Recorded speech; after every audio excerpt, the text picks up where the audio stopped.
if we're out on a long car journey and we stop for nibbles, because you need to do that if you're on a long car journey, and we stop for nibbles, and there is a Jamie Oliver deli there, I am attracted to his sausage rolls.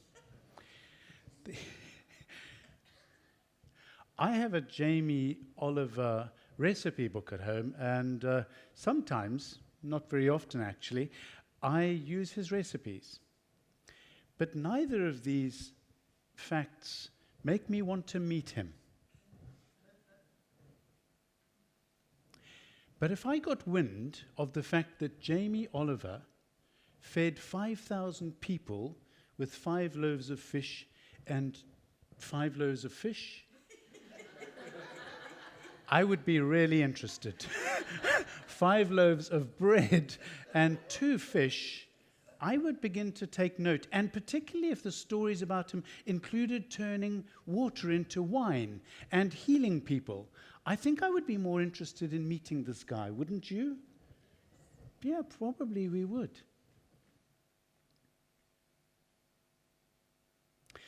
We know a man who fed 5,000 people with 5 loaves of bread and 2 fish.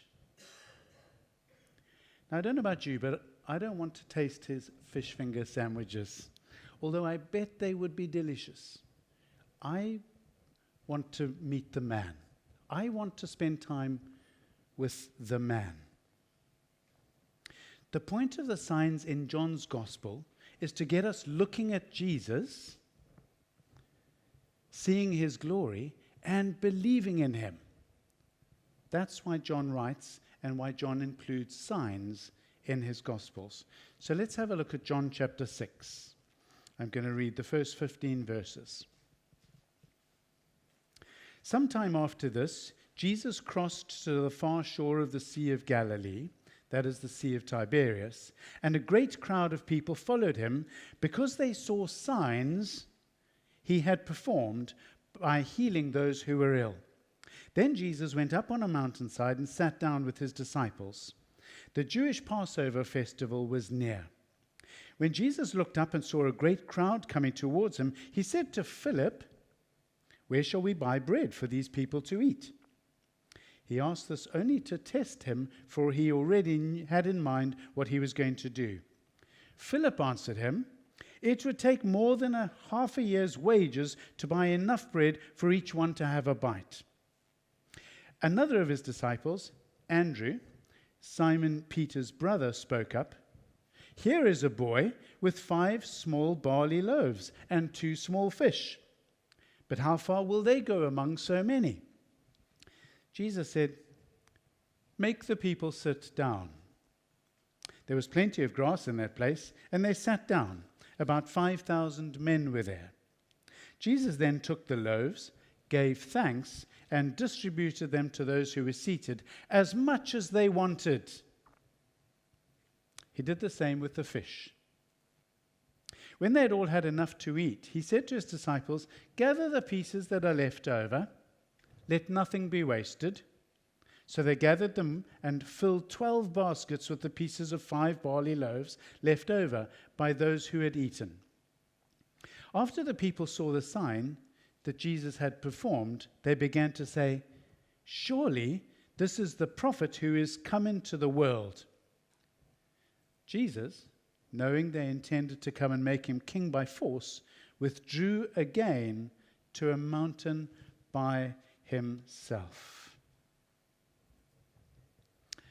I love this miracle, and I've spent 4 or 5 days in it and really been fed by it. It's the only of the miracles that is in each of the 4 Gospels. So it's in Matthew, Mark, and Luke, and in John, but John has some different points that the others don't bring out. And he emphasizes this word signs. He's wanting people to see that this is a sign, and that the signs are for the glory of Jesus, to get people to look at Jesus, and so that people will believe in Jesus. Not surprisingly, we read in this passage that some people just saw the signs and didn't see Jesus.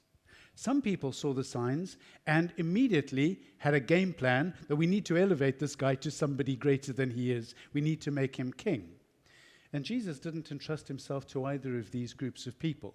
Jesus wants followers who see him, see his glory, and who believe in him and follow him for who he is.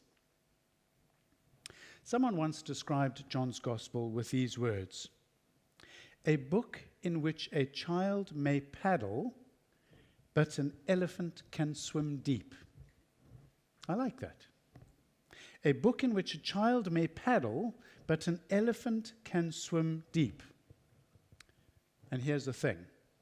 If you are paddling just now, and there's nothing wrong with paddling, that's great. And may the Lord bless you as you paddle.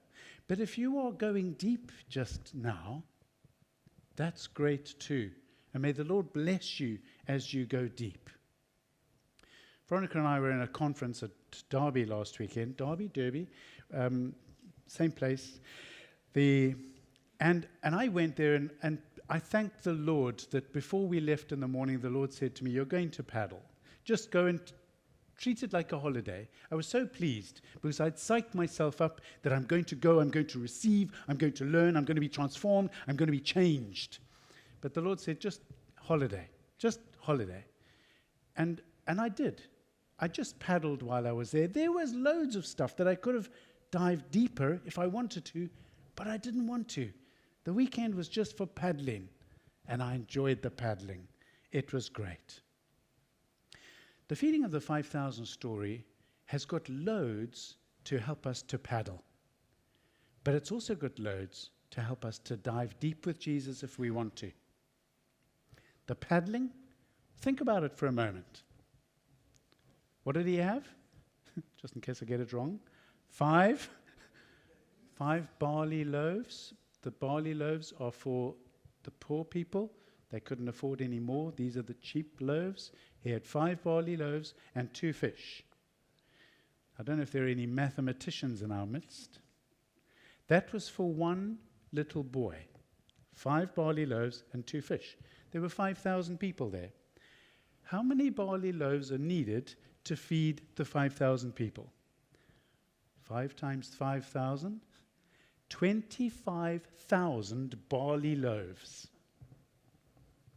Hello? Anybody seen yet? It's amazing, isn't it? And how many fish? He starts out with 2. There's 5,000 people. 10,000 fish. We haven't even started talking about the woman and the kids yet. So we've got 25,000 barley loaves and 10,000 fish feeding these people. When I was thinking about it, I was having fun. I was paddling big time. You've got 2 little fish in your hands. Were the fish that he was distributing straight from the sea? Or was he producing a creative miracle at this point and just creating fish, bang, fresh, straight, right, new, the freshest fish you could ever eat? It's just extraordinary when you start thinking about it, isn't it? But it's going to get your attention. And that's the whole point of it, is to get your attention and see Jesus. And Jesus' intention is hopefully that people will choose to believe in him. So there's loads to paddle here. But there's also loads to dive deep. And we can dive as deep as we want to dive. Because the conversation is really, really interesting. The people start remembering about the story of the people of Israel in the wilderness. They were hungry once. And remember what happened there? Moses prayed. And they had manna bread. Every day, day after day after day, manna bread, manna burgers, manna dessert, manna. They had manna, unlimited manna. So they began to have this conversation with Jesus. And Jesus points out 3 very, very interesting things, which we need to take note of, because this is now going deeper. Jesus points out that it was not Moses that gave them the bread. the manna, it was God. Somehow or another they had missed that. Secondly, it was not perishable manna, manna that is going to dissolve and go or turn rotten. It was true heavenly bread that was being given.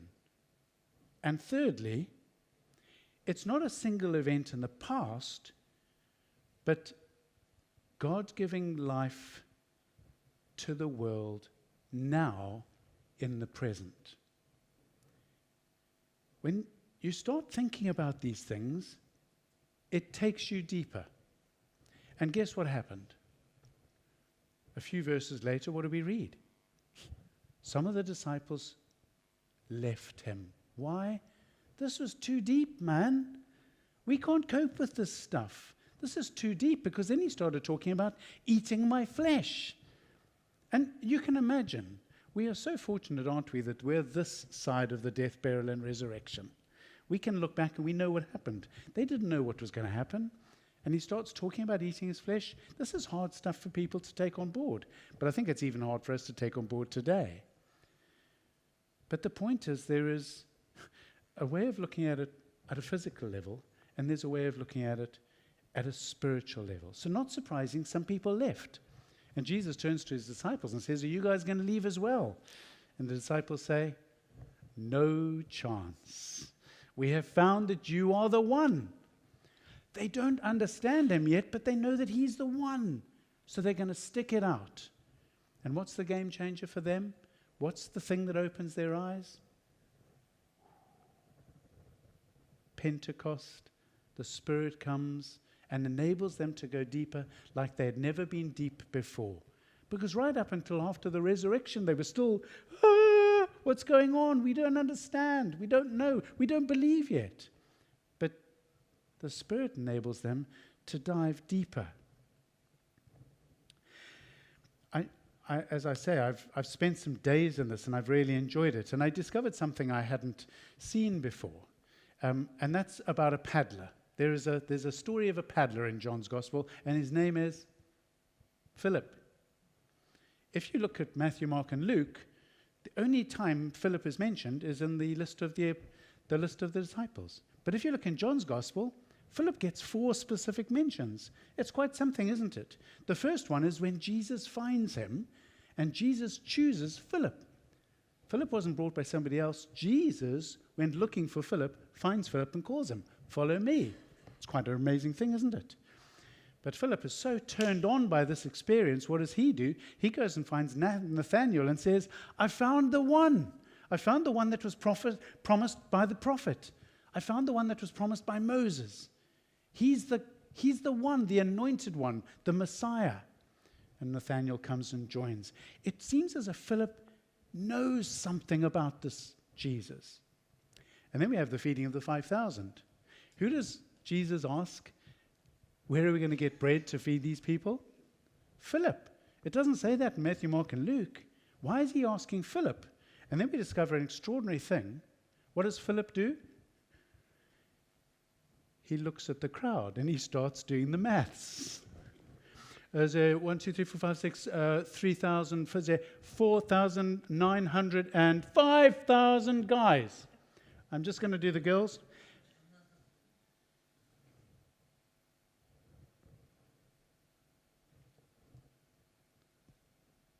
Andrew, Philip's mate, rescues the situation. What does Andrew do? He turns the attention back to Jesus. Look at what we've got here, Jesus. Even though I don't know what we could do with it, but Jesus, look at what we've got. He turns the attention back to Jesus, not on the maths, not on the problem, not on the circumstances, but let's keep our eyes fixed on Jesus. The next time we see Philip appearing is when Philip, who comes from a Greek village, Philip, whose name is Greek, is approached by the Greeks. And they say to Philip, we want to see Jesus. What does Philip do? He panics. And he goes to his mate, Andrew. And he says, Andrew, there's a bunch of guys here who are wanting to meet Jesus. What do we do? What does Andrew do? Attention back to Jesus. And together they take these Greeks back to Jesus. An interesting conversation happens. And then there is a fourth occasion when Philip is seen. And it's in that lovely chapter, chapter 14 of John, when Jesus speaks about, don't let your hearts be troubled. In my Father's house are many places. Have you seen how many times the Lord uses the name Father in John's Gospel? Repeatedly, again and again and again. In my Father's house are many places. You know the way that we're going. What does Thomas say? Thomas says, how can we know the way? And Jesus says the statement that we all know, I am the way, the truth, and the life. All who come to me, all who believe in me. Philip then asks the question of questions that everybody asks at one point in their lives, and I know some of you who have. Everyone asks. Because Jesus has just said, I am the way to the Father. And Philip says, Jesus, show us the Father. It was the prayer of Abraham, the prayer of Moses. Show us your face. We want to see the face of Jesus, don't we? We want to see the face of God. And this is a challenging text. Jesus says to Philip, don't you know me, Philip? He's talking to him. He's not talking to the others. Even after I've been among you such a long time, anyone who has seen me has seen the Father. Don't you believe that I'm in the Father and the Father is in me? Deep dive, deep dive, deep dive. This was too much for Philip to take on board. But can you see the difference between the paddler and the deep diver? Philip could handle the circumstances of the day. He could do the maths. He could count the people. He could find somebody to take people to Jesus. Philip could do what needed to be done, but he was struggling to do the deep dive. And I want to encourage us paddlers. Because as I read William Temple's commentary on this, William Temple said, when I read this, I am seriously challenged. I discover that my discipleship is incomplete and imperfect because I would struggle with this stuff too, and I do, says William Temple.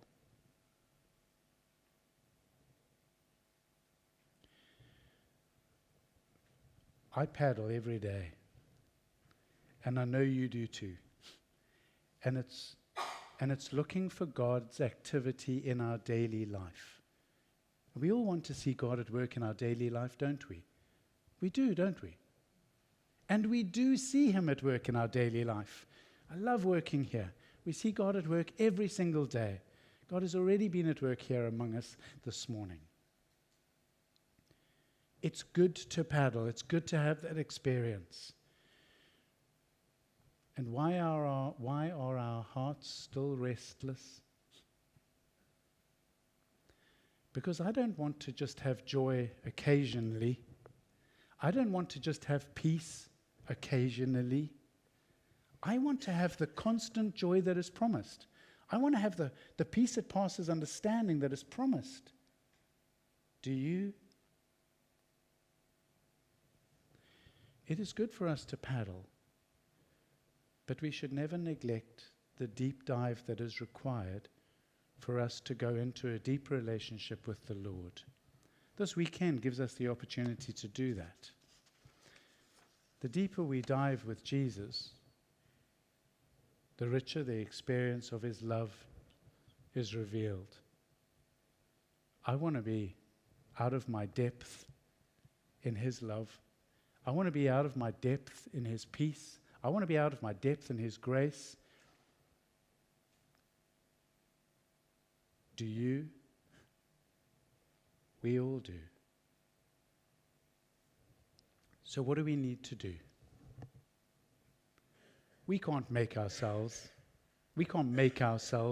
have a perfect discipleship, a complete discipleship, can we?